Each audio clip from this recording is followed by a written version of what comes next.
सारस और केकड़ा की कहानी। बहुत समय पहले की बात है। एक घने जंगल के बीचों बीच एक बहुत ही सुंदर झील था। उस झील में बहुत सारी मछलियाँ और केकड़ा भी रहता था।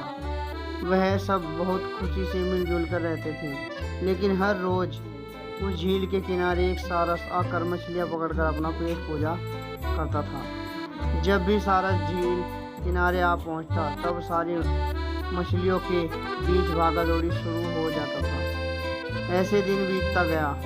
धीरे धीरे सारस बूढ़ा और कमजोर होने लगा। पहले की तरह वह शिकार भी नहीं कर पा रहा था। सारस बहुत दुखी होकर झील किनारे बैठा था। सारस का यह हाल देखकर झील की मछलियाँ बहुत खुश हुई। सारे मछली सारस के सामने तैरने लगे, पर सारस ने उन्हें कुछ नहीं किया, सिर्फ बैठा रहा। ऐसे कुछ और दिन बीत गए। सारस को ऐसे एक जगह बैठा हुआ देखकर केकड़ा सारस के पास आकर आया और पूछा, भाई 2-3 दिन से देख रहा हूँ कि तुम यहाँ चुपचाप बैठे हो, एक भी मछली नहीं पकड़ा, खाना भी नहीं खाया, क्या बात है? केकड़े की बात सुनकर सारस फूट कर रोने लगा। सारस ने कहा, क्या बताए दोस्त, मैं बहुत ही दुखी हूँ। कुछ दिन पहले एक ज्योतिष ने मुझे एक बात बताया कि बहुत ही जल्दी यह झील सूखने वाला है। बिना पानी के तुम सब कैसे जी पाओगे? तुम सब मर जाओगे। तुम लोगों की मुझे बहुत चिंता हो रही है, इसलिए मैंने खाना पीना छोड़ दिया। केकड़े ने कहा, क्या बोल रहे हो? यह तो बहुत ही गंभीर और चिंता की बात है, मुझे सबको बताना होगा। सारस की बात केकड़े ने झील की सारी मछलियों को बताया। सारी मछलियाँ और केकड़ा मिलकर सारस के पास गए और बोले, क्या बोल रहे हो? झील सूख जाएगा? तब हम सब कहाँ जाएंगे? क्या करेंगे? कोई तो उपाय होगा न बचने का।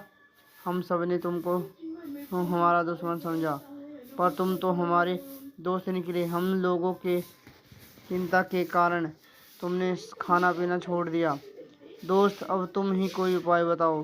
सारस ने कहा, अच्छा लगा सुनकर कि तुमने सबने मुझे दोस्त माना है। एक उपाय है, कुछ ही दूर एक तालाब है। अगर तुम लोग चाहो तो मैं एक एक करके तुम लोगों को वहाँ छोड़ सकता हूँ। सारी मछलियाँ मान गई और कहा, ठीक है ठीक है। तालाब में पहुँचने के लिए अगले दिन के सारस एक एक मछली को अपनी चोंच में लेकर जाना शुरू कर दिया। ऐसे कुछ दिन बाद केकड़े की बारी आई। सारस केकड़े को लेकर रवाना हुआ। कुछ दूर जाने के बाद केकड़े ने सारस को पूछा, भाई यह तालाब और कितनी दूर है? केकड़े की बात सुनकर सारस हंसने लगा और कहने लगा, तालाब? कैसा तालाब? यहाँ कोई तालाब नहीं है। मैं तो खाने के लिए तुम सबको यहाँ लेकर आ रहा हूँ। इतने दिनों से मछली खा खा कर बोर हो गया हूँ। आज बहुत मज़ा आएगा मुझको तुझको खाकर। आसपास देखो, तुम्हारे सारे दोस्त की हड़िया, अब तुम्हारी बारी है। यह बोलकर सारस एक बड़े से पत्थर पर आकर बैठा।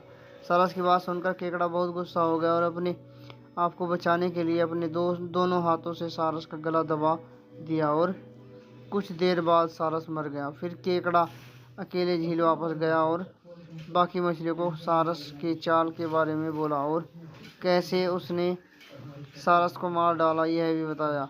सारे मछली बहुत खुश हुए और निश्चित होकर रहने लगे। इस कहानी से हमें यह सीख मिलती है कि हमें हर काम सोच समझकर करना चाहिए और किसी की बातों में नहीं आना चाहिए।